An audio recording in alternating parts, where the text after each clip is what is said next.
you're telling me I'm a 6'3" light-skinned man with generational wealth. My kids never have to work again. Heck, even my grandkids never have to work again. I am one of the greatest basketball players of all time. And my wife could still want to cheat on you? Ayesha Curry's a prime example of nothing's ever good enough. Because what do you mean Ayesha Curry wants to take off her ring as a joke? What do you mean she's going on interviews talking about she wishes she gets male attention? Bitch! Then you got people actually saying that she only wants to further her career and she wants more success. But that's not true, because she flirted with a male stripper. She was damn near in tears that niggas don't want to fuck her as much women want to fuck Steph.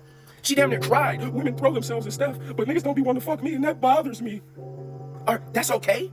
Are y'all fucking insane? What the fuck? If we reverse the roles, we already know what y'all would be saying, bro. That's fucking insane that y'all would defend this lady with what she's saying, bro.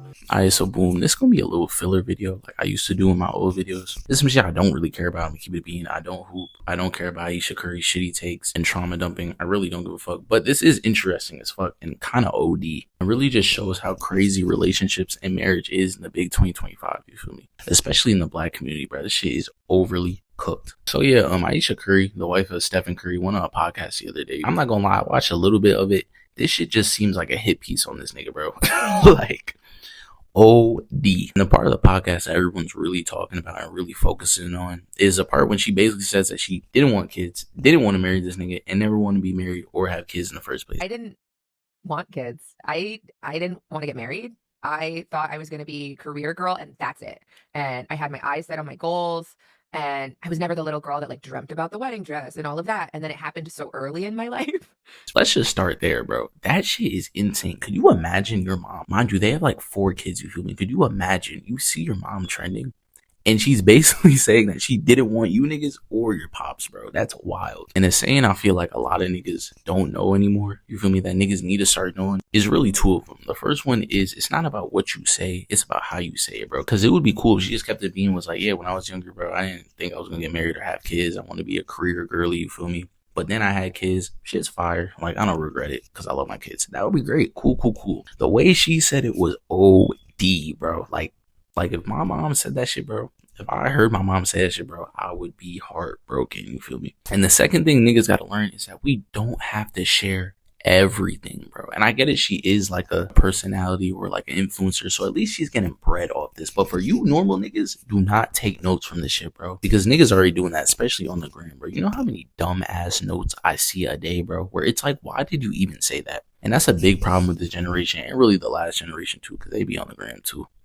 is that people will do anything for attention, bro. There's so many people that just have no life, have no real soul or personality, to where they'll just say anything just for fucking dialogue, just to communicate with another human being that they may or may not know's attention. And that shit is honestly sick, bro. And this podcast she did really just shows that, bro. Like, it literally just felt like a hit piece, bro, on your man. You're married to this nigga, bro. Not only that, the shit, and it's like the shit that she's saying is like elementary school level shit, bro. And I ain't gonna lie, it's some shit that a lot of niggas be saying too, bro. So I'm not woman bashing or nothing. I ain't on no red pill shit, you feel me? But yeah, I hate this narrative that every fucking person has when they were having kids, bro. That like they just didn't know how you make kids, bro. Multiple times in the podcast, I feel like she's hammering home that she wanted a career. You know, she never wanted to get married. She never wanted kids. And then she just had kids. And then her life went to shit, bro. I get what you're saying. Like, you never saw him as something. But like, when you look back, is there any memory that you're like, maybe there was something? No, I did not sign up for that. I also always thought, like, I didn't know that he was going to end up playing basketball. Like, he said he wanted to be a high school basketball coach. Which is not true. From what I've seen from the little research that I did, she seems pretty accomplished, you feel me? Like, she's not just a bum just riding off of what Stephen does, bro. She does her own shit. So her life is not dog shit, bro. I just hate the narrative that people just don't know actions have consequences. So you're telling me you let this nigga nut you just didn't know you was gonna have a kid, and then you got married to the nigga and didn't think you was gonna have to be with this nigga for the rest of your life, bro. And they've been married since like 2011 or some shit. So this isn't like a new marriage where now she's just shocked, like, damn, I shouldn't have done this. Nah, bro, this is a decade plus, bro. This was a nigga that you wanted.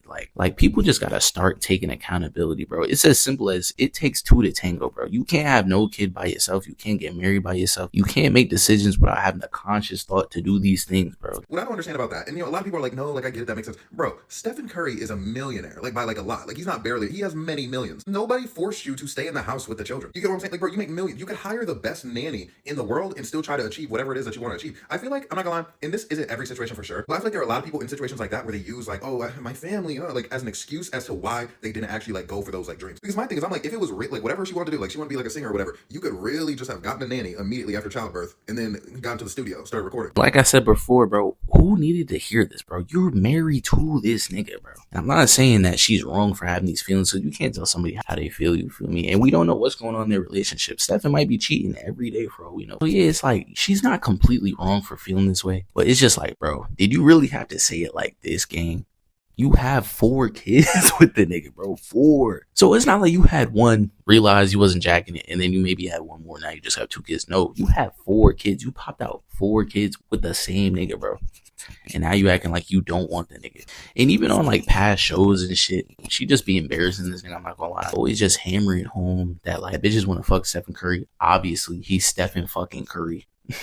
A generational fucking GOAT, you feel me? And that she's upset that niggas don't do the same for her, bro. That's whole shit, bro. Make sure you know who you cuffing, bro.